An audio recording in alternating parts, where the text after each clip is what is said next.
آقا علیہ السلام نے جہالت کی بھری ہوئی دنیا میں جدید علم اور سائنسی تحقیقات کا دروازہ کھولا، اور آج انسانیت جس مقام پر علم تک پہنچی ہے، جس مقام تک، اس مقام تک پہنچانے کا دروازہ کھولنے والے تاجدار کائنات ہیں۔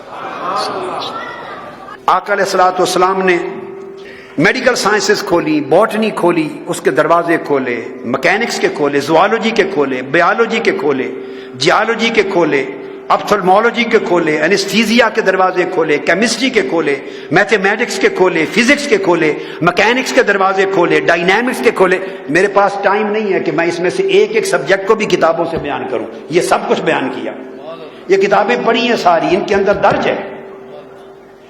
سوشیالوجی کے کھولے، جیوگرافی کے، کمیونیکیشن کے، اسٹرانومی کے، اسٹرالوجی کے، الجبرا کے، جیومیٹری کے، medical drugs, medical sciences, pharmacology کے، سرجری کے، آقا علیہ السلام نے انجینئرنگ کے، ٹیکنالوجی کے، یہ ساری جو ہیومن سائنسز ہیں، آقا علیہ السلام نے سب کے اشارے دے کر دروازے کھولے اور آگے انسانیت کو ترغیب دی کہ انسانیت ان چیزوں کے اوپر تحقیق کر کے علم کو آگے بڑھائے گی۔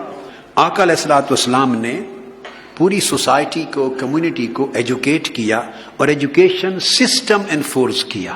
اس معاشرے میں آقا علیہ السلام آئے، لکھنا پڑھنا کوئی نہیں جانتا تھا۔ بلازری نے فتوح البلدان میں لکھا ہے، میٹروپولیٹن مکہ 10 لاکھ کی آبادی تھی، صرف 15 آدمی 10 لاکھ میں ایسے تھے جو دستخط اپنا نام لکھ لیتے تھے۔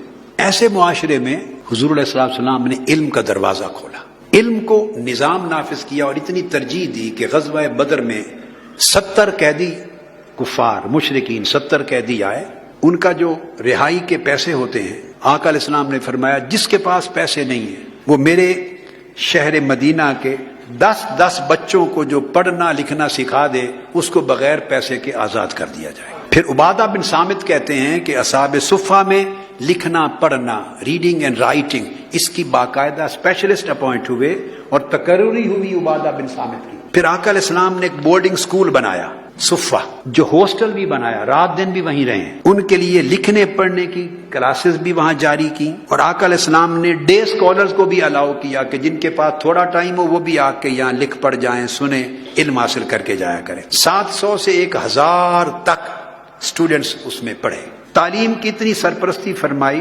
کہ دوسرے قبائل میں جو دور رہتے تھے ان کی طرف ٹیچرز بھیجتے، حتیٰ کہ نجد کے صوبے کی طرف مختلف قبائل کے لیے 70 ٹیچرز اکٹھے ایک بار ڈسپیچ کیے۔ آقا علیہ السلام نے 9 ماسک سکولز بنائے، مسجدوں کے ساتھ سکول قائم کیے، 9 سکول بنائے مدینہ طیبہ میں۔ چھوٹا سا ویلیج تھا مدینہ، جتنی مسجد نبوی ہے اتنا ہی تھا، اور پھر اس کے بعد باہر کی بستیاں تھیں جیسے قباء۔ حضور صلی اللہ علیہ وسلم نے لکھنے والوں کے لیے، لٹریسی ریٹ کے لیے لکھنے کا سرکاری شعبہ بنایا، ہر چیز ریٹن ڈاکومنٹس تیار کیے۔ 229 لیٹرز بھیجے آقا علیہ السلام نے خود، ٹریٹیز کی، معاہدات کی، آفیشیل ڈاکومنٹس بنے، اور 225 ڈپلومیٹک ڈاکومنٹس بھیجے۔ 500 سے زائد آقا علیہ السلام نے، اور بعض روایات میں 1000 تک تمام سرکاری ڈاکومنٹس ریٹن بھیجے، یعنی ہر چیز لکھ کر کرنے کا، ڈاکومنٹیشن کا کلچر پیدا کیا۔ پھر سٹیمپس ایجاد کی، جو لیٹر بھیجنا اس پر مہر لگتی تھی۔ سب سے پہلے قریش میں اور حجاز میں خطوں کے اوپر مہر لگانا تھا کہ پتہ چلے یہ ڈاکومنٹ آفیشیل ہے، یہ ڈاکومنٹ آفیشیل نہیں، جعلی۔ اس کی ابتدا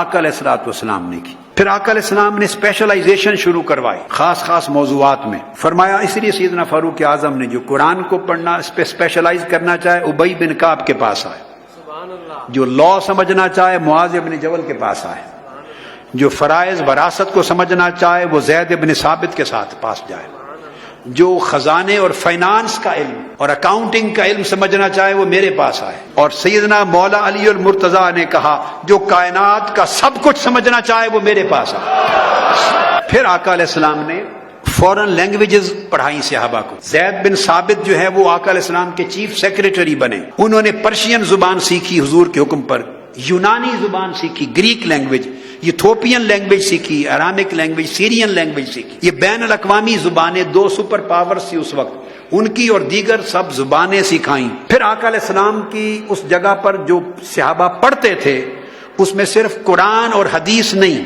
لا بھی پڑھایا جاتا، تھیالوجی عقیدہ پڑھایا جاتا، موریلٹی پڑھائی جاتی، سوشیالوجی پڑھائی جاتی، میتھمیٹکس پڑھایا جاتا، میڈیسن پڑھائی جاتی، اسٹرونومی پڑھائی جاتی، جینیالوجی پڑھائی جاتی، ایگریکلچر پڑھائی جاتی، ٹریڈ پڑھائی جاتی، کامرس پڑھائی جاتی، فارن پالیسی پڑھائی جاتی۔ یہ میں نے جتنی آپ کو سبجیکٹ بتائے ہیں ان کا ذکر ابن حجر اسقلانی کی الاصابہ میں، امام حاکم کی المستدرک میں، امام ابو داؤد کی سنن میں، امام احمد بن حنبل کی مسند میں، اور امام مالک کی موطا اور ترمذی اور بہقی میں، ان سب کتب حدیث کو جمع کر کے میں نے یہ سارے سبجیکٹ بیان کر دیے۔ پھر آقا علیہ السلام نے ویمن ایجوکیشن کا آغاز کیا، گھروں میں ان کی تعلیم ہوتی، ازواج مطہرات کے گھروں کے اندر اسٹڈی سرکلز ہوتے، صحابیات مقرر تھی انہیں لکھنا پڑھنا سکھانے کے لیے۔ صحیح بخاری میں ہے آقا علیہ السلام نے دن مقرر فرمائے خواتین کی ایجوکیشن کے لیے، حضرت حفصہ پر ٹیچر مقرر کی، حضرت عائشہ صدیقہ رضی اللہ تعالیٰ عنہ پوئٹری کی ماہر تھی، میڈیسن کی ماہر تھی، لا کی ماہر تھی،